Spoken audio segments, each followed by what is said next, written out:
Olá, 29 de janeiro de 2019, as principais notícias desta terça-feira estão aqui na TV Difusora. Laboratório de Biologia Molecular do Poder Judiciário no Maranhão realizou em 2018 mais de 1.500 exames com fins processuais. A presença de animais silvestres nas avenidas de São Luís gera questionamentos sobre o que estaria causando as aparições. No estúdio eu recebo a coordenadora nacional da Comissão Pastoral da Terra, que lança hoje em São Luís a edição da revista Cerrados e o documentário Cerrado, Rostos, Vidas e Identidades. E no esporte, a preparação de Sampaio e Imperatriz para o jogo desta quarta-feira. O Bom Dia Maranhão está começando agora.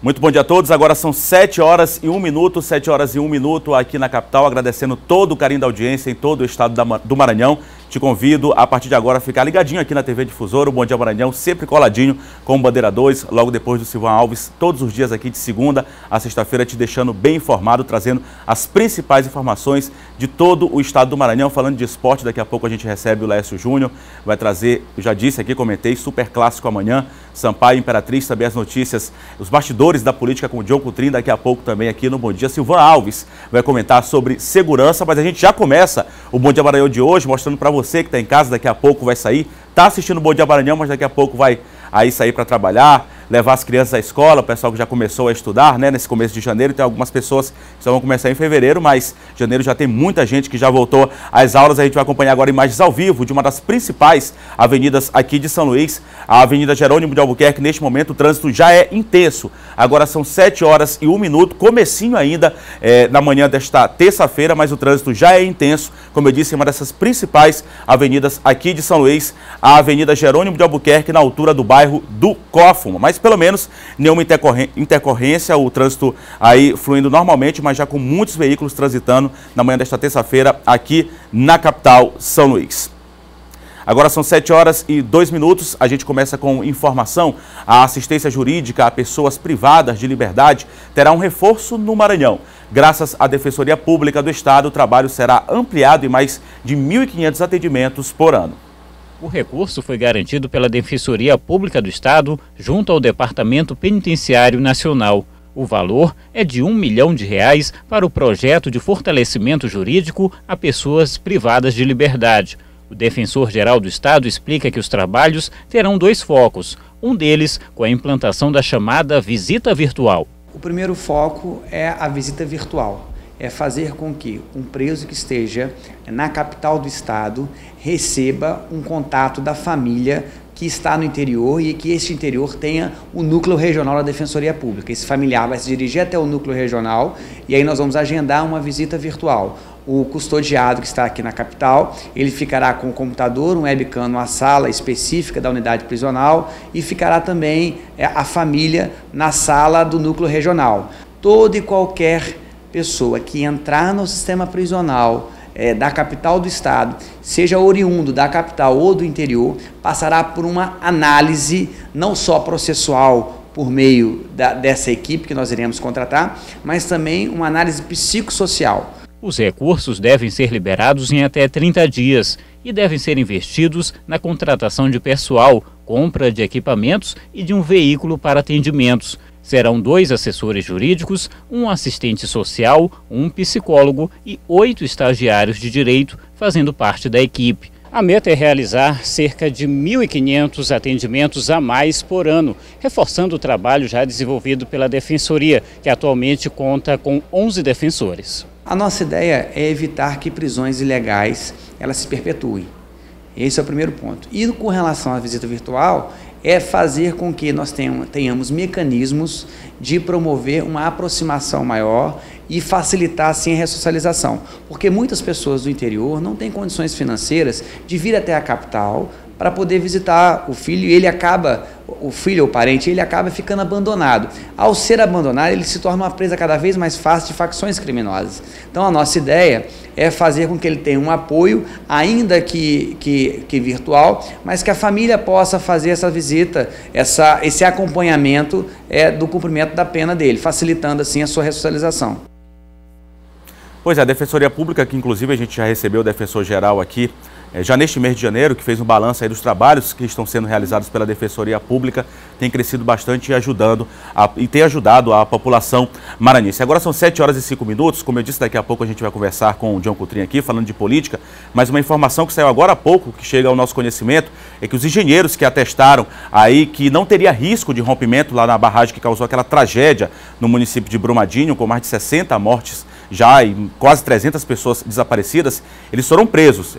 Daqui a pouco a gente traz mais detalhes a respeito deste assunto também aqui no Bom Dia Maranhão. Aconteceu em Minas Gerais, mas mobilizou uma notícia de repercussão nacional e até internacional. 7 horas e 5 minutos e um laboratório de biologia molecular foi disponibilizado pelo Poder Judiciário do Maranhão para a realização de exames com fins processuais. A maioria dos testes envolve processos de paternidade. O exame é gratuito e é realizado a partir da coleta de mucosa bucal. Dentro do Fórum Desembargador Sarney Costa e no ano passado realizou 1.510 exames de DNA. Foi o maior número de testes desde que ele foi criado há 20 anos. Aqui se faz a coleta de material genético a pedido da Justiça para fins processuais ou por meio do Centro Judiciário de Conflitos. A maioria dos exames está relacionada a casos de investigação de paternidade e maternidade. A maternidade é quando o requerente solicita o reconhecimento de uma mãe biológica. E a paternidade e maternidade é aqueles casos em que houve uma adoção ou então a criança foi roubada e aí futuramente se quer saber quem são os verdadeiros pais ou os pais biológicos da criança. A coleta é feita no próprio laboratório, assim como toda a investigação realizada por uma equipe de analistas, técnicos e auxiliares. Um software de computador ajuda na leitura e na análise do resultado do teste, que demora entre 15 e 25 dias para ficar pronto. A gente pega essa região aqui, né? Eu sei que a mãe deu para ele, passou para esse filho, ou no caso a filha aqui, o 16. Então o alelo paterno dele é o 14. Então, existem bancos de dados, né, nacionais, regionais, até mesmo mundiais, que calculam a frequência alélica desse alelo. Ou seja, numa população X, quantas vezes esses alelos aparecem. Então, são esses dados estatísticos que são analisados, calculados e ao final de um laudo, ao final de um exame de investigação de paternidade, a gente infere esses dados estatísticos para indicar ou não a paternidade de uma pessoa ou maternidade. Para qualquer eventualidade, a contraprova fica armazenada numa geladeira durante o período de 1 ano. Atualmente, a maior parte das requisições de exames de DNA vem do interior do estado. Nesses locais, servidores são qualificados para fazerem a coleta e o envio do material até o laboratório. O exame de DNA no laboratório é feito gratuitamente, mas para que possa ser realizado, é preciso uma solicitação da Justiça. Existem 2 caminhos, que é o processo judicial e o processo oficioso, né? Nesse último caso, as partes elas se dirigem até um dos centros de conciliação em São Luís ou nas próprias comarcas do interior do estado, e vão munidas de documento e cópia de comprovante de residência. E lá elas colocam que elas querem fazer um reconhecimento de paternidade e tudo corre sem precisar de advogado, tudo é mais simples, né? Pois é, aí acaba desburocratizando, né, o processo. Agora são 7 horas e 8 minutos. Aqui no Bom Dia Maranhão, confira agora o nosso Giro de Notícias. Já estão em uma nova fase as obras de prolongamento da Avenida Litorânea e requalificação da Avenida dos Holandeses para a instalação do BRT. A ideia é que a região metropolitana seja interligada por meio do transporte rápido. Também está sendo construído um muro de contenção com pedras que vai chegar a 2,5 metros de altura em alguns pontos para impedir que a maré chegue até a avenida. Essa etapa também prevê a construção de 2 pequenas pontes que vão passar sobre os rios Pimenta e Claro. Depois dessa etapa serão feitos os serviços de pavimentação, urbanização e paisagismo. Com a obra concluída serão 1.800 metros a mais de pista, que vão estender a Avenida Litorânea até o bairro do Olho d'Água. Prefeitura de São Luís irá realizar nesta quarta-feira o sorteio de novas unidades habitacionais do residencial São Jerônimo e vagas ociosas. Estão aptas a participar desta etapa as pessoas inscritas e habilitadas no último cadastro habitacional de interesse social, efetuado pela Secretaria Municipal de Urbanismo e Habitação. O sorteio terá início às 15 horas desta quarta-feira, na Central de Atendimento da Habitação, na Avenida Marechal Castelo Branco, número 565, localizado no bairro do São Francisco. Ao todo, 500 unidades do residencial São Jerônimo, no Santa Bárbara, construídas por meio do Programa Federal Minha Casa Minha Vida, serão sorteadas. Hoje é celebrado o Dia Nacional da Visibilidade Trans. Esse dia foi escolhido porque em 29 de janeiro de 2004, pela primeira vez na história do nosso país, travestis e transexuais estiveram no Congresso Nacional para que falassem aos parlamentares brasileiros sobre a realidade dessa população, que até o momento só era vista como prostituição e pessoas anormais. O Brasil é o país que mais mata transexuais e travestis. O desrespeito às identidades trans acarreta na expulsão dos lares e das escolas. Consequentemente, essas pessoas são excluídas do mercado de trabalho, o que corrobora com a prostituição e a informalidade sendo a única alternativa de sobrevivência e contribuindo diretamente para um quadro de vulnerabilidade social.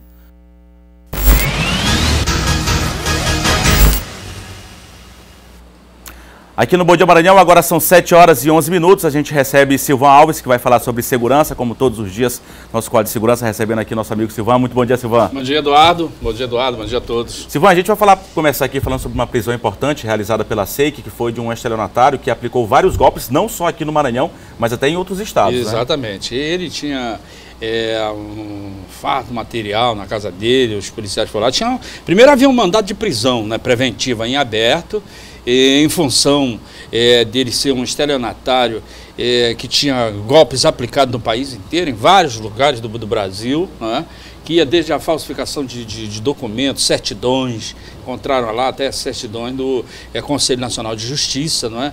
Documentos, vários cartões, inclusive de programas sociais do governo, indícios de fraude contra a Previdência, não é? Com falsificação de documentos, como carteira de identidade, encontraram lá um scanner, que é justamente utilizado para confeccionar, formatar esses documentos, documentos falsos, né?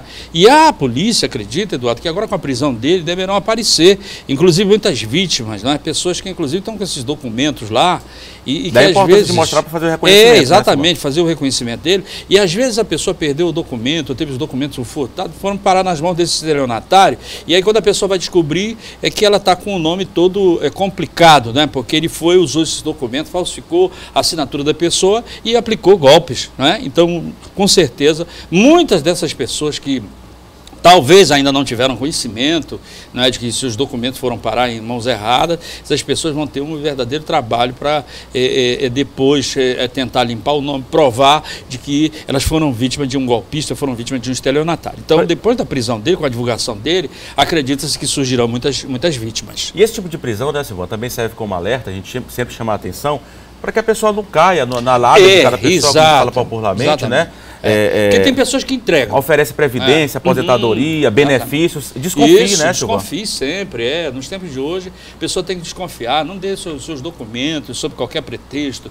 As pessoas vão naquela de obter vantagem à frente, não é? De obter lucro e tal. Ninguém vai chegar na sua porta, bater na sua porta e dizer que vai levar seus documentos para você ganhar não sei quanto em dinheiro mais na frente, sem ele conhecer, que é isso, né? Então desconfie. As pessoas vão nessa de querer obter a vantagem lá na frente e acabam conseguindo problemas pro resto da vida, que essas pessoas até depois limparem o nome, conseguirem provar, isso aí dá um trabalho enorme para que as pessoas consigam provar que são inocentes e que tiveram o nome utilizado indevidamente. Pois é, às vezes pode se complicar até com a polícia e com a justiça, sem ter culpa nenhuma. Sim, é verdade. Silvan, uma apreensão importante também de drogas no interior do estado, no município de Presidente Dutra, né? Uma apreensão foram 14 quilos de crack e mais 4 quilos de cocaína. O que chamou a atenção é que o traficante, ele rompeu o lacre do airbag, né, e guardou toda essa droga lá naquele compartimento do airbag do veículo, no caso um Fox, né, que o pessoal estava lá fazendo um outro trabalho, uma outra investigação, e recebeu a informação, o pessoal da SENAC, Superintendência Estadual de Combate e Repressão ao Narcotráfico, de que essa droga estava chegando e que o destino seria justamente a cidade lá de Presidente Dutra. Eles fizeram campanas, barreiras, e acabaram conseguindo prender o Haulisson Charles Lima, que era o cidadão que inclusive estava dirigindo o carro. Com ele foi encontrado toda essa quantidade de droga.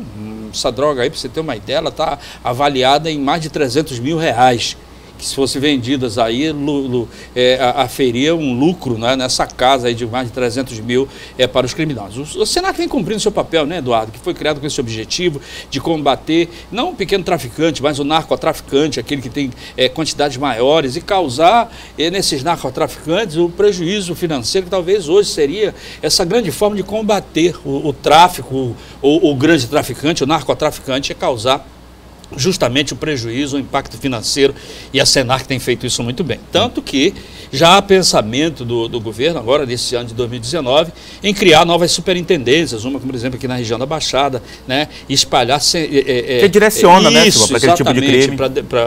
Para em determinadas regiões, para enfrentar justamente esse tráfico internacional. Tá ok. Silvão, muito obrigado pela sua participação nesta terça-feira. Um ótimo dia a você. Bom dia, Eduardo. Bom dia a você. Bom dia a todos. Valeu, Silvão. Muito obrigado. Agora são 7 horas e 15 minutos. Vamos à Imperatriz. Quem traz as informações é Luiz Carlos Lima. Bom dia a todos que nos assistem. O 14º Batalhão da Polícia Militar divulgou um balanço das ocorrências registradas nos últimos anos.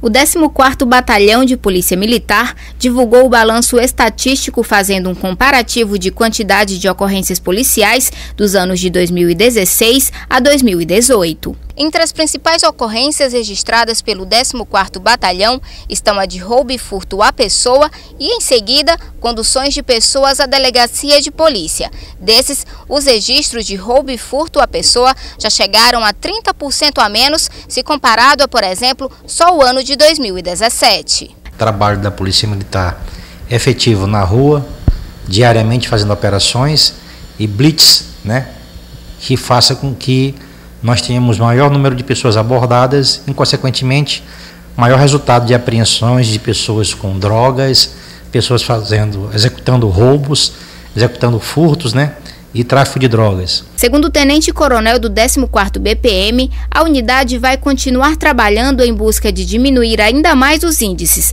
bem como promover o bem-estar do cidadão em relação à segurança pública. Nosso papel maior é garantir a paz social, garantir a tranquilidade do cidadão que anda pela cidade, que anda pela rua. O governo do estado criou uma medida provisória isentando o ICMS sobre o transporte de mercadorias feito internamente. A medida começa a valer a partir de fevereiro e isso deve se refletir no custo final da mercadoria. Quando o assunto são impostos, principalmente reduções, comemoram. Tudo aquilo que venha a diminuir despesa é bom para nós, é bom para o cliente, porque nós vamos também poder dar um preço menor para o cliente. A Resolução 02/2019 mudou o valor do imposto cobrado. Muitos transportadores autônomos ainda não sabem, mas a resolução passa a valer a partir do dia 1º de fevereiro. Durante as prestações internas, só será preciso lançar agora o conhecimento de transportes de carga, sem o lançamento do ICMS. Com isso, como a própria medida diz, ela vai diminuir o custo também final da mercadoria. Com isso, o consumidor também ganha. Hoje, as operações de carga representam um custo significativo no que se refere aos bens comercializados via terrestre. Melhora para nós aqui. Quando pegar um frete e sair para fora qualquer lugar, né? Será melhor para nós. A gente volta com você desejando um bom dia a todos. Valeu, Luiz. Um ótimo dia a todos também. Imperatriz, na região Tocantina. Agora são 7 horas e 18 minutos. E de Imperatriz vamos agora a Caxias, na região dos Cocais, com o José Carlos Oliveira. O destaque de hoje é que foi realizado no ginásio Governador João Castelo, aqui em Caxias, a 8ª edição da Copa de Karatê da região dos Cocais. O evento reuniu atletas de Bacabal, São Luís, Teresina e outras cidades, inclusive atletas aqui de Caxias. As crianças abriram a competição com uma sequência de movimentos e técnicas de defesa e ataque. Depois foi a vez de partir para outra etapa. Aqui, Vence quem conseguir tirar a fita presa na faixa do adversário. É muito bom, é porque eu treinei muito, me dediquei e hoje eu estou aqui, né, fazendo o que eu treinei. Eu entrei porque eu gosto muito e quis competir. Joselito Ferreira é professor de karatê e tem academia em Teresina.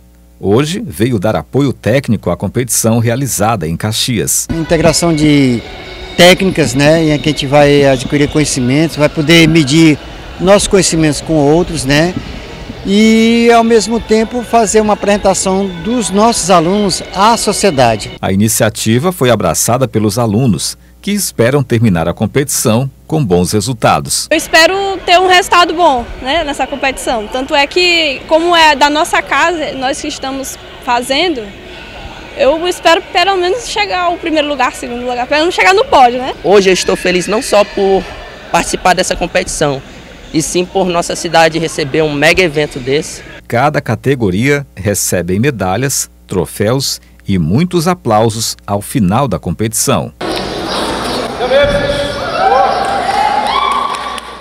Era essa a informação de hoje aqui da região dos Cocais.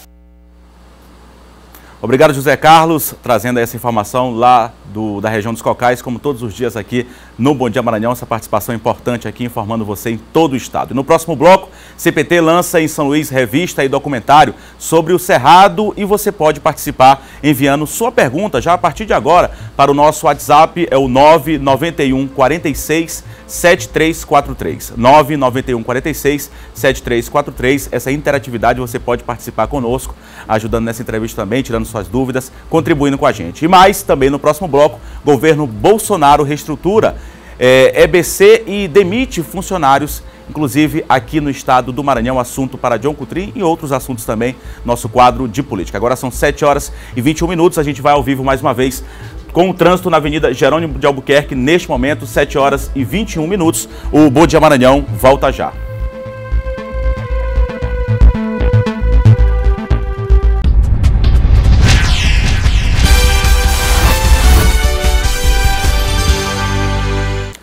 Bom Dia Maranhão está de volta aqui pela TV Difusora, agora são 7 horas e 24 minutos e a Comissão Pastoral da Terra lança hoje em São Luís 2 importantes produções sobre o Cerrado brasileiro, a primeira edição da revista Cerrados e o documentário também Cerrado, Rostos, Vidas e Identidades. Aqui no estúdio eu recebo a coordenadora nacional da CPT, Isolete Viginieski. Muito bom dia, Isolete. Bom dia. É um prazer estar aqui com vocês hoje. Muito obrigado. Então, são 2 produções diferentes, mas o documentário e a revista, os assuntos que são tratados, eles são iguais, eles se complementam? Fala um pouquinho pra gente sobre isso. Então, a revista e o documentário, eles na verdade se complementam, né? Porque a revista, ela traz uma análise mais geral dos impactos que o Cerrado vem sofrendo hoje, né? Bem como que as comunidades, principalmente as comunidades tradicionais, elas têm resistido no sentido da conservação, da preservação desse bioma, né? E o documentário, ele traz um pouco da identidade desses povos, né? Então mostra esses rostos, né? Fala um pouco sobre eles mesmos falando deles, né? Como é que eles se sentem nesse espaço, né? Então eu acho que os dois se complementam nesse sentido de você analisar e de ter uma leitura sobre o bioma cerrado e o que isso significa, o que ele significa para o nosso país e para a América do Sul, né? A gente só, antes de continuar a nossa entrevista, Isolete, a gente tem um trechinho aqui do documentário que inclusive vai ser apresentado hoje para todos, daqui a pouco você inclusive vai fazer o convite hoje à noite, mas a gente tem um trechinho do vídeo, a gente vai mostrar agora do documentário. Geraizeira. Vazanteiro. Reassentado. Ocupantes. Guarani Kaiowá. Veredeiros. Comunidade tradicional. Quilombola. Fundo e fecho de pasto.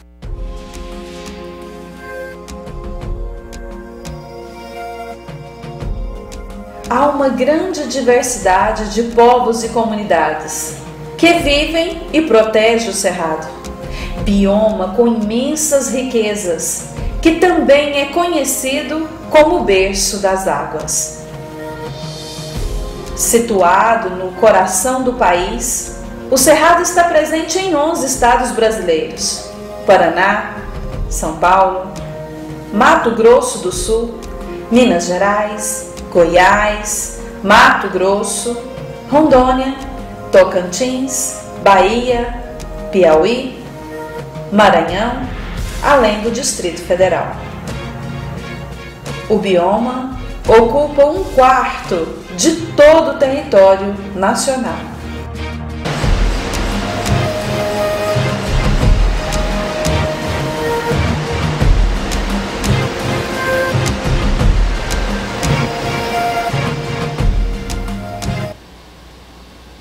Pois é, Isolete, isso é apenas um trechinho do vídeo, tem 12 minutos, um vídeo muito importante, a pessoa que inclusive puder acompanhar durante o lançamento, mas é muito importante discutir essa questão, é um bioma muito visto aqui no estado do Maranhão e outros estados também, tanto o Cerrado como a questão da Amazônia, que convive na região da Amazônia, mas o Cerrado também é muito importante, então é necessário as pessoas estar verificando essa situação e debatendo também a situação do Cerrado aqui no estado, né? Exatamente, eu acho que o Maranhão tem uma característica muito especial. O Cerrado em si, ele está localizado no centro do Brasil, né? E ele faz a interligação entre todos os biomas, né? Então, essa diversidade que tem no Cerrado é muito importante porque ele traz um pouquinho de tudo isso, né?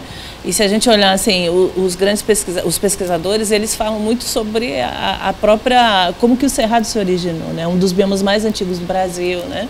Mas a gente discute os cerrados porque a gente acha que não existe um especificamente, né? O cerrado ele é muito diverso e essa diversidade mostra também, não só nas questões da fauna, da flora, mas nas questões dos povos, né? Como a gente pode observar no próprio vídeo, né? Você tem uma infinidade de comunidades com suas identidades que nos originou enquanto povos cerradeiros, né? Então eu acho que essa diversidade é muito importante. E nesse momento eu acho que é fundamental a gente discutir a questão. Porque a gente não fala que é um meio ambiente, né? A gente não tem um ambiente pela metade, nós temos um ambiente como um todo. Então o cerrado é esse ambiente como um todo, que tem as questões ambientais, né? A fauna, a flora, as águas principalmente, né? Que o bioma é considerado o berço das águas, mas também tem os seus povos, que são o que a gente diz que são os guardiões dessa rica biodiversidade, né? Então, manter esses povos, né, nos seus territórios, nas suas comunidades, para conservar esse bioma é de fundamental importância, né? Tá, a gente tem a participação aqui de telespectadores que estão acompanhando o Bom Dia Maranhão, acompanhando a nossa entrevista. Isolete, a Regina entrou em contato aqui com a gente, está perguntando, inclusive algo que é muito bom ser discutido agora, muito importante ser discutido agora por conta da tragédia que aconteceu lá na cidade de Brumadinho, em Minas Gerais, sobre essa questão do meio ambiente. É importante, é necessário estar discutindo essa questão ambiental, a Regina pergunta, tanto envolvendo o poder público e também a iniciativa privada, né? Exatamente, porque a questão do desenvolvimento que é colocado hoje para nós é como se o desenvolvimento fosse a partir daquilo que gera lucro, né? E na verdade não, você tem que ter o desenvolvimento que garanta as pessoas e o ambiente junto, né? Então tem que ter essa interligação entre o homem, a mulher e o próprio ambiente, né? A água, a terra, né? Essa interligação em geral.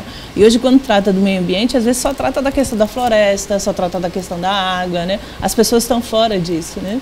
E pensar hoje, por exemplo, Brumadinho... E é necessário estar discutindo isso, é necessário discutir isso também, né? Como é que você mantém essas populações, por exemplo, que elas defendem esse bioma, elas conservam o bioma, né? Então, manter essas populações nesse espaço é muito importante. E a relação das pessoas com o bioma é que dá esse sentido da identidade de todo esse processo que existe no ecossistema do bioma cerrado, né?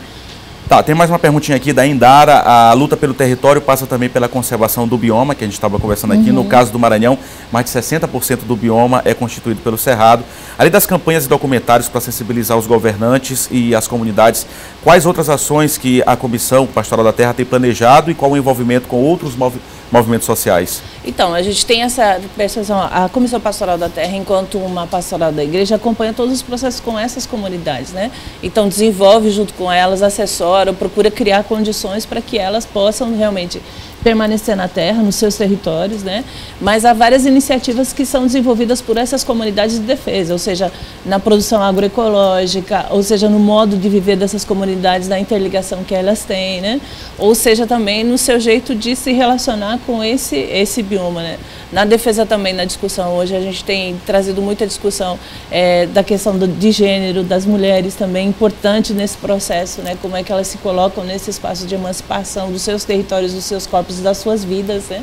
Então, acho que isso é um fator importante que a gente tem trabalhado e muito a partir dessa perspectiva da defesa da floresta, das águas, né? Então, além de todo o processo da agroecologia, da produção agroecológica, você também tem a recuperação de nascentes. Então, tem várias iniciativas que essas comunidades desenvolvem, né? E que a gente está acompanhando, assessorando, contribuindo nesse processo que as comunidades vivenciam. Tá, só para a gente finalizar, reforçando o convite, hoje à noite vai ser aonde? Vai ser às 19 horas no Sindicato dos Bancários, né? Na Rua do Sol, no centro aqui de São Luís. Todo mundo convidado, Todo mundo convidado para participar e discutir, porque a gente vai fazer uma roda de conversa, né? Então, algumas pessoas vão apresentar o que escreveram na revista, né? Porque foram pesquisadores que fizeram análise desses textos, mas também a gente vai abrir o público para contribuições de quem estiver presente. Tá ok, obrigado pela sua participação. Agradeço. Obrigado. Obrigada a todos. Agora são 7 horas e 33 minutos. Nos últimos dias, pelo menos 2 jacarés foram vistos circulando em avenidas de São Luís.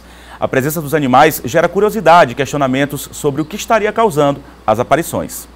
As imagens foram feitas por pessoas que trafegavam na área. O jacaré, que foi flagrado em uma via da Lagoa da Jansen, pode ter se deslocado atrás de comida. Eles estão sempre em busca de uma alimentação, né? Então, quando chove, esse recurso hídrico vai encher mais, algumas regiões da nossa cidade ficam alagadas e aí facilita esse deslocamento deles de uma região para outra.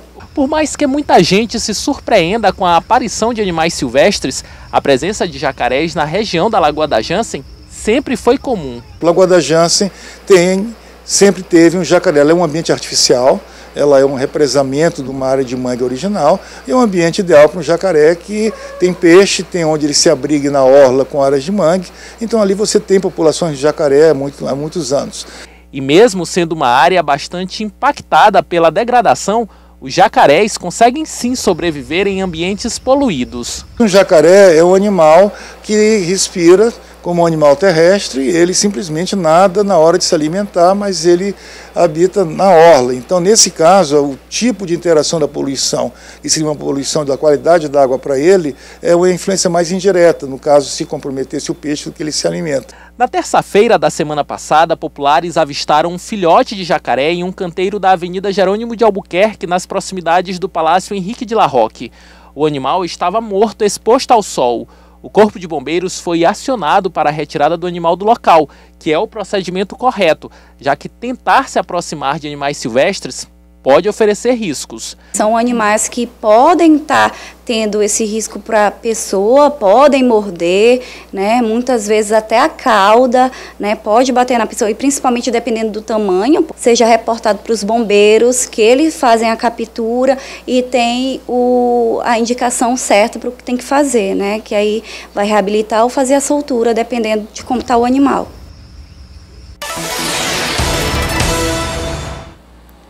7 horas e 35 minutos, a gente recebe aqui para falar agora de política John Coutrin, que já está aqui comigo no estúdio. Olá, John, muito bom dia a você. Bom dia, Eduardo. Bom dia a todos. John, a gente falou agora há pouco já, na abertura do jornal, praticamente na abertura aqui do Bom Dia Maranhão, sobre essa prisão importante, uma notícia importante nacional, uma tragédia que ganhou até uma repercussão nacional, que foi essa que aconteceu em Brumadinho. Já tem gente presa por conta aí dessas mortes e pessoas desaparecidas, enfim, uma tragédia, né? É isso, Eduardo. Agora pela manhã, notícia acabou de sair. Fizemos inclusive a chamada aqui no Bom Dia Maranhão, que é o seguinte: engenheiros que atestaram segurança de barragem da Vale em Brumadinho são presos em São Paulo e Minas Gerais. Ou seja, foram 5 pessoas. 2 engenheiros da Vale e mais 3 funcionários também nessa mesma empresa foram presos hoje. Os engenheiros foram presos em São Paulo e outros funcionários, mais 3 funcionários em Minas Gerais. Ou seja, quem são esses engenheiros? Foram os engenheiros que atestaram aí a segurança da barragem ali na cidade de Brumadinho, a barragem 1 da Mina do Feijão. Ou seja, então, aí eles, o que a polícia, o que as autoridades vão investigar? Se esses documentos realmente comprovaram a segurança dessa barragem em Brumadinho, ou se houve fraude, modificação, ou seja, algo do tipo. Então, inclusive foram expedidos, Eduardo, esses pedidos de prisão ainda no domingo. E estão sendo cumpridos hoje essas prisões, então, desses 2 engenheiros da Vale e mais 3 funcionários também da Vale, 2 engenheiros presos em São Paulo e 3 funcionários detidos, presos também em Minas Gerais. Os 2 engenheiros presos em São Paulo vão ser levados para Minas Gerais para serem ouvidos pela polícia. A decisão é do juiz da comarca de Brumadinho, que pediu essa prisão e tem validade, uma prisão temporária de 30 dias, Eduardo. 30 dias, portanto, aí pode ser prorrogado também, e eles vão ser ouvidos, esses engenheiros, esses funcionários podem ser responsabilizados por esse grande dano ali causado em Brumadinho, esse incidente, essa tragédia que aconteceu naquela cidade. Falando nisso, ainda em relação a medidas a serem tomadas, Eduardo, o que acontece? Além da prisão desses engenheiros da Vale e funcionários da Vale hoje, o governo quer aí destituir a direção da Vale, ou seja, destituir a diretoria da Vale. Para isso, o governo Bolsonaro, claro, ele conta ali com acionistas da Petrobras e do Banco do Brasil, ou seja, o Banco do Brasil e a Petrobras ali, através de fundos, têm participação aí como acionistas da Vale e podem aí, como membros ali daquele conselho, destituir a diretoria. Só que precisa também da participação de outras empresas, mas o governo Bolsonaro já está aí mobilizando seus aliados ali como acionistas da Vale, no sentido de destituir a atual diretoria da empresa. Ou seja, é claro que foram presos os 2 engenheiros e os 3 funcionários da Vale, mas é preciso responsabilizar também a direção. E é a direção da empresa que a cada dia vem sofrendo prejuízos, Eduardo, aí algo em torno de mais de 70 bilhões já de prejuízo, queda na Bolsa, bloqueios por parte da Justiça. Então, a Vale vem sofrendo, além desses danos financeiros também, arranham a sua imagem perante a população brasileira. A imagem da empresa, a imagem do país também, né, John? Um crime ambiental que trouxe prejuízo não só para o meio ambiente, mas também tirou a vida de muitas pessoas. O Corpo de Bombeiros continua trabalhando lá, as investigações seguem, como você disse, mais pessoas podem ser presas. Destacar aqui a ótima atuação do Corpo de Bombeiros lá no local, também das outros entes de segurança, inclusive o Maranhão, que destacou aí bombeiros para ajudar no socorro às vítimas. Agora, ainda falando sobre o governo federal, o governo Bolsonaro deve reestruturar a EBC e demitir funcionários, lamentavelmente, aqui no estado do Maranhão, né, John? Pois é, ontem uma reunião, inclusive, com a direção da EBC, que é uma emissora estatal. E aqui no Maranhão já foram demitidos, inclusive, funcionários da empresa. Foi demitido ontem, Eduardo, já saiu a portaria, a Ana Graziella, a advogada Ana Graziella, que foi indicada pelo ex-senador José Sarney para ser aí a superintendente da EBC no Maranhão. E novas demissões devem acontecer. Falando ainda nessa tragédia de Brumadinho, é importante destacar também, trazendo aqui para o estado do Maranhão. Inclusive a Câmara Municipal, Eduardo, deve fazer uma visita a Alumar. Ou seja, deve fazer uma visita a Alumar, e isso acabou despertando a atenção das autoridades nacionais e também das locais, e uma equipe de vereadores deve aí visitar a Alumar, porque lá na Alumar há rejeitos, né? Como você bem sabe, ali também há rejeitos de bauxita, pode acabar prejudicando o lençol freático, contaminando o lençol freático, por conta ali também da soda cáustica, não é isso? A soda cáustica que acaba também sendo utilizada nesse processo ali da Alumar, ali naqueles lençóis de rejeitos, e os vereadores querem fazer essa visita. Inclusive, vários vereadores chamaram a atenção e pronunciamentos, inclusive o vereador Samarques também se pronunciou e pediu também que as autoridades ambientais do estado fizessem essa visita ali a Alumar. Pois é, ainda no ano passado isso já vinha sendo discutido, deve ser montada essa comissão, inclusive conversar aí com a Secretaria de Meio Ambiente, tanto do estado quanto do município, falar sobre essa situação também da Alumar. Você disse bem, John, pode contaminar o lençol freático e trazer prejuízo para a população, já que a população consome essa água por ser potável, claro, a partir de um tratamento. John, Márcio Gerri diz que deixa o governo Flávio Dino, com sentimento de dever cumprido, e agora o trabalho é lá em Brasília, pensando, claro, no Maranhão também, né? Ele se pronunciou ontem no Twitter, Márcio Gerri, que até então era secretário de Comunicação e Articulação Política, ele se pronunciou ontem aqui no Twitter, falando aí sobre a sua despedida, reuniu os servidores e deixa o governo. Muitos se perguntavam, Márcio Gerri, vai ou não vai ser deputado federal, vai continuar sendo secretário do governador Flávio Dino? E aí ontem ele se pronunciou dizendo que sai do governo, mas sai com o dever cumprido, que deixou aí o seu legado e cumpriu suas tarefas. Agora a nova missão será lá em Brasília como deputado federal do PCdoB, para continuar ajudando o PCdoB e o governo Flávio Dino lá em Brasília, com o mandato de deputado federal, o terceiro mais votado aqui no estado do Maranhão. Lembrando que a gente já destacou, né, John, que o governador Flávio Dino, que deve confirmar agora no próximo mês de fevereiro a sua equipe de secretariado, ele confirmou que não vai mudar tanto, deve manter os principais secretários que fizeram um bom trabalho à frente das suas pastas, o Carlos Lula na saúde, o Felipe Camarão na educação, Cleiton Noleto na infraestrutura, o Laurence Mello agora com um bom trabalho também no prolongamento da Avenida Litorânea, quer dizer, ele deve manter esses secretários principais, deve fazer 2 ou 3 mudanças aí, segundo o próprio declarou Flávio Dino, no próximo mês vem a confirmação. Juscelino Filho é um dos favoritos para assumir a coordenação da bancada do Maranhão no Congresso, não é isso? É isso, posse dos deputados federais da bancada no dia 1º dos senadores e já a mobilização de alguns deputados para ser o coordenador da bancada federal do Maranhão. A atual coordenadora é a deputada Luana Costa, ela não conseguiu se reeleger, então vai haver um novo coordenador, vai ser escolhido um novo coordenador da bancada federal. E entre esses nomes, Eduardo, estão o Juscelino Filho, que é do Democratas, o Kleber Verde, o Gil Coutrin, temos também aí outros nomes cotados como, inclusive, o Juscelino, Júlio Marreca também, filho, Juscelino, ou seja, são esses nomes aí com a possibilidade, a probabilidade maior ser Juscelino. Por que o Juscelino? O Juscelino pode ter, digamos assim, uma força ainda maior por conta da possível eleição, ou seja, está decretada praticamente a eleição do Rodrigo Maia. O Rodrigo Maia é do Democratas, o Juscelino é do Democratas, e eles então, se o Rodrigo ganhar, a probabilidade do Juscelino ser aí o coordenador da bancada federal é ainda maior.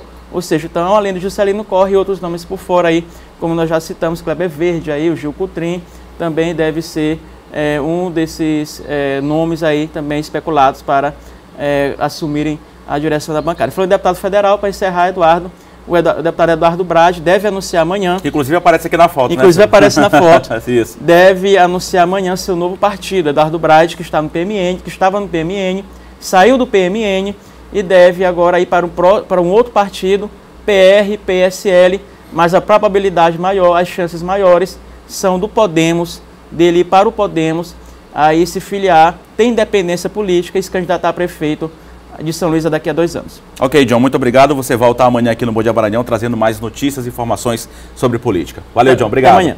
Bom dia, John Coutrin, trazendo aqui as informações, principais informações do cenário nacional, também local, da política. Agora são 7 horas e 44 minutos. No próximo bloco, Sampaio e Imperatriz se preparam para grande clássico do futebol maranhense nesta quarta-feira no Estádio Castelão. 7h44, o Bom Dia Maranhão volta já.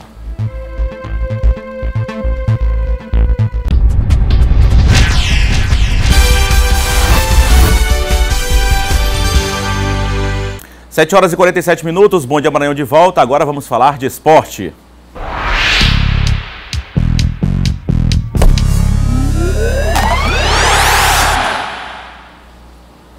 E já aqui comigo, Lécio Júnior. Muito bom dia, Lécio. Bom dia, grande Eduardo Ericeira. Lécio, a gente olhou até aí na abertura, aí já chamando o terceiro bloco aqui do Bom Dia Maranhão, Copa do Nordeste. Sábado tem jogo, mas ontem teve rodada pela Copa do Nordeste, né? Isso, meio de semana não tem jogo da Copa do Nordeste, mas ontem tivemos uma partida porque o CSA teve problema com o voo para chegar lá em Fortaleza. E por essa razão a CBF adiou a partida que seria no domingo para ontem à noite na Arena Castelão. E foi um choque de Série A de Campeonato Brasileiro. Nada mais, nada menos que o campeão e o atual vice da Série B do Campeonato Nacional, equipes que estarão frente a frente na principal divisão do nosso futebol. E ontem fizeram um jogo bem abaixo das expectativas, tanto para o Fortaleza quanto para o CSA. Torcedor boliviano, fique atento, o CSA é o próximo adversário do Sampaio Corrêa e o jogo mudou a data, já vou confirmar a nova data para Sampaio e Fortaleza. Antes vamos ver os melhores momentos do empate entre Fortaleza e CSA. Noite de clássico de Série A na Arena Castelão pela Copa do Nordeste, Fortaleza e CSA, o campeão e o vice da Série B do ano passado. As primeiras boas chances do jogo são do Fortaleza. Nos contra-ataques o CSA tenta levar perigo. O time alagoano chega mais com Patrick e Fabiano, mas a pontaria dos atacantes, tanto do CSA quanto do Fortaleza, parece não estar boa. E quase todos os chutes vão pela linha de fundo. Na etapa final o jogo segue no mesmo ritmo, com os ataques não aproveitando as chances e desperdiçando quase todas as oportunidades. Na melhor do jogo e do Fortaleza, Ederson joga pra fora. Final, clássico empatado. Lá na Arena Castelão não teve gol. 0 Fortaleza, 0 pro CSA. Agora deu para perceber o seguinte, você viu lá que o estádio estava completamente lotado praticamente, né? A torcida do Fortaleza foi, não interessa se é segunda, não interessa se é terça, quarta, o torcedor cearense vai. É uma diferença muito grande, isso chega a ser até triste. O torcedor maranhense ele não vai. E tem um estádio como o Castelão, e tem um estádio como o Castelão, que é gigante, e lá eles não estão nem aí. Esses jogos todos da Copa do Nordeste, o torcedor vai poder assistir. Quem pagar R$15 vai poder assistir pela internet, independente do lugar que ele estiver no país. E assim, o Moto bem no ano, bem no Campeonato Maranhense, bem na Copa do Nordeste, com 2 empates, empatando inclusive fora de casa contra o Vitória, que era um time de Série A. Sampaio bem no Campeonato Maranhense, tentando se recuperar na Copa do Nordeste, é o atual campeão. Acho que a torcida tem que prestigiar mais os times aqui, né? A exigência do torcedor com o Sampaio Corrêa, ela é perfeitamente aceitável. O Sampaio, ao longo dos últimos 7 anos, acostumou o seu torcedor a títulos, a acessos. O Sampaio foi campeão brasileiro invicto, manteve uma hegemonia no Campeonato Maranhense, fez grandes jogos. Para você ter uma ideia, nesse intervalo, o Sampaio Corrêa venceu o Palmeiras, jogando aqui, empatou 2 vezes com o Vasco, sendo que foi roubado escandalosamente lá em Teresina, no empate em 1-1. Até hoje ninguém sabe o que o juiz marcou no gol do Edmar, enfim. O torcedor do Sampaio se acostumou a ver um time sempre muito forte. E o começo de temporada não é bom. Mas isso não justifica a média do Sampaio Corrêa com um público de Copa do Nordeste de menos de 1.000 torcedores no campo. A do Moto está um pouco melhor, 1.500, 2.000, mas ainda está muito longe daquilo que se espera para a Moto Sampaio na Copa do Nordeste. A CBF mudou ontem a data do jogo entre Sampaio Corrêa e CSA, marcado para cá, para São Luís. Esse jogo seria sábado no Castelão, mudou para domingo no mesmo estádio Castelão, só que às 7h30 da noite do próximo domingo é o próximo confronto do Sampaio pela Copa do Nordeste. Já o Moto joga lá em Alagoas contra o outro grande de lá, o CRB. Será o terceiro desafio do Papão na disputa da Copa do Nordeste. É um horário meio ingrato, né, Léo? 7h30 da noite do domingo, mas acho que o torcedor tem que fazer um esforço para ir prestigiar. O Sampaio está precisando da vitória. Só está com um ponto, precisa da vitória. Precisa do apoio do torcedor para continuar lutando pela classificação. E vamos torcer também para o Moto lá em Alagoas ter um bom resultado contra o CRB. Agora, falando de Sampaio, tem super clássico do futebol maranhense, Sampaio e Imperatriz. Amanhã, antes do CSA, tem Imperatriz, desafio difícil para o Sampaio, né? Desafio difícil, o campeonato, jogo que inclusive já decidiu o campeonato estadual. Nós acompanhamos a preparação do Imperatriz, do técnico Rui Scarpino. E é um jogo dificílimo para o Cavalo. Sabe por quê? O Imperatriz ele perdeu aqui para o Motoclube e venceu o Santa Quitéria. Teoricamente, a obrigação dos favoritos da classificação, que são 5 que lutam pelas 4 vagas, é vencer Santa Quitéria, Cordiro e São José de Ribamar e buscar somar pontos nos clássicos. O Imperatriz já perdeu um e tem mais um contra o Sampaio Corrêa, um jogo importantíssimo. Confira a preparação do Imperatriz. Além dos treinos em ritmo acelerado depois do último jogo, muita concentração e conversa em campo para ajustar o que pode ter passado despercebido na partida contra o Motoclube, que venceu em casa por 1-0. Com a vitória do time adversário, o técnico do Imperatriz destaca as estratégias do time para os jogos que virão. A gente tem que trabalhar de maneira lúcida, né? Lógica, com aquilo que a gente vem procurando trabalhar.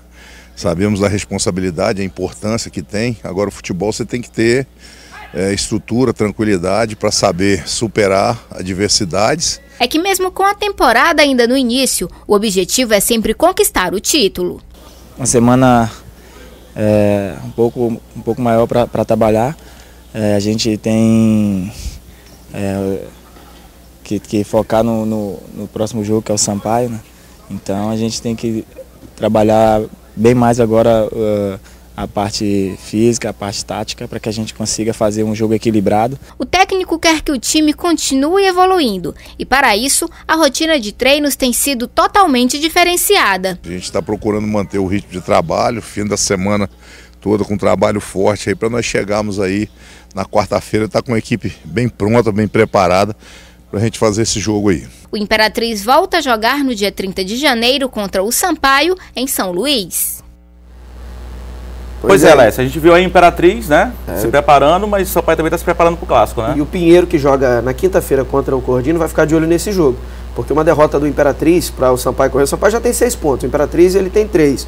Uma derrota do Imperatriz aqui para o Sampaio, uma vitória de Pinheiro na quinta-feira, que é o normal de acontecer contra o Cordino no Costa Rodrigues, Pinheiro dá um passo gigantesco para classificar e vai jogar a batata assando aí para o Maranhão, que joga domingo, para o próprio Imperatriz, o Cavalo de Aço, que estarão atrás do Pinheiro Atlético Clube. Então é um jogo importantíssimo. Tá, é jogo de vida ou morte para o Imperatriz. Sampaio também se preparando, né, Léo? Sampaio se preparando, o Tricolor, que jogou contra o Confiança no último sábado, depois do jogo, Fábio Cabral, colheu a entrevista do técnico Flávio Araújo, ele reclamou da sequência de jogos, algo que a torcida não está engolindo muito, é mais até uma desculpa, uma forma do Flávio Araújo encontrar para justificar as atuações abaixo da expectativa pelo Sampaio Corrêa, porque do outro lado tem o Mota, que vem com a mesma sequência de jogos e apresentando um melhor futebol. E ele já sinalizou que deve realizar modificações importantes, e a grande expectativa da torcida é por ver o Edgar e o Ulisses no time titular do Sampaio, ao lado do Maxwell Samurai, uma mudança na lateral direita e quem sabe até uma mudança na zaga com a estreia do Paulo Sérgio na equipe do Sampaio Corrêa. O Paulo Sérgio, zagueiro,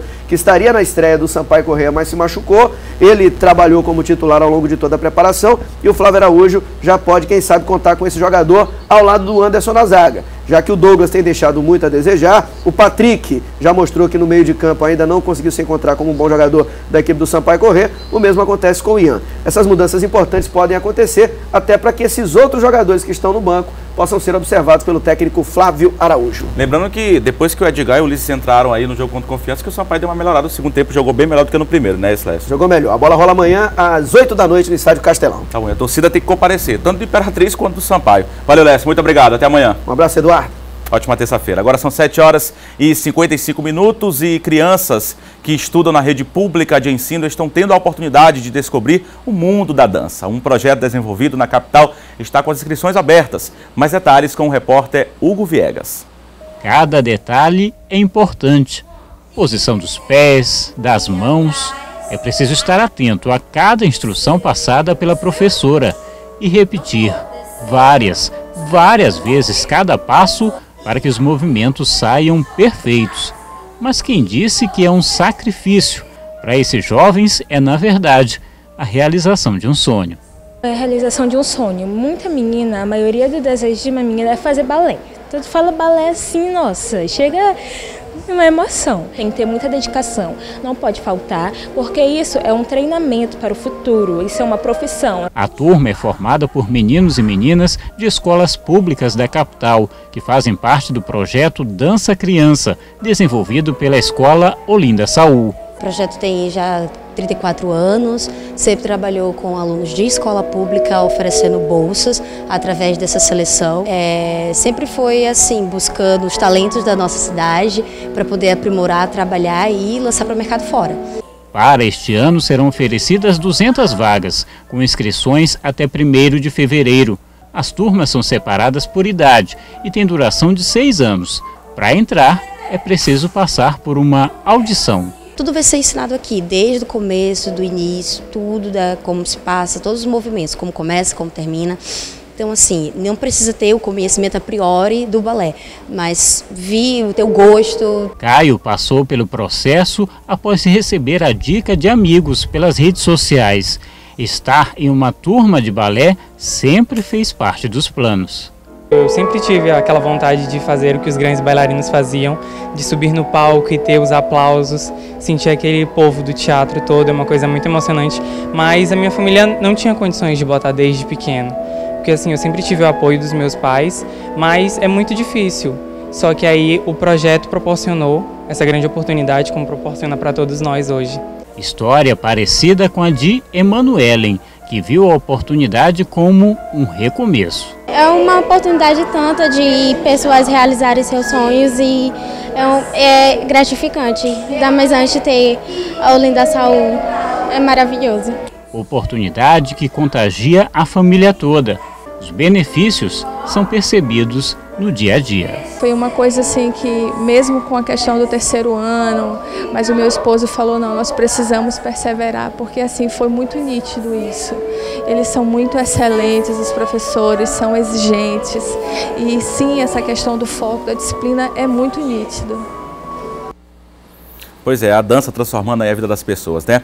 Olha, a todos uma ótima terça-feira, o Bom Dia Maranhão está de volta, continue acompanhando a programação da TV Difusora SBT às 11h50 da manhã, tem o Na Hora D, e às 7h15 da noite, o Jornal da Difusora. A todos uma ótima terça-feira, também mais informações no nosso portal, ma10.com.br. A gente encerra com imagens ao vivo da Ponte Bandeira Tribuzzi, neste momento na região central de São Luís. Grande abraço a todos.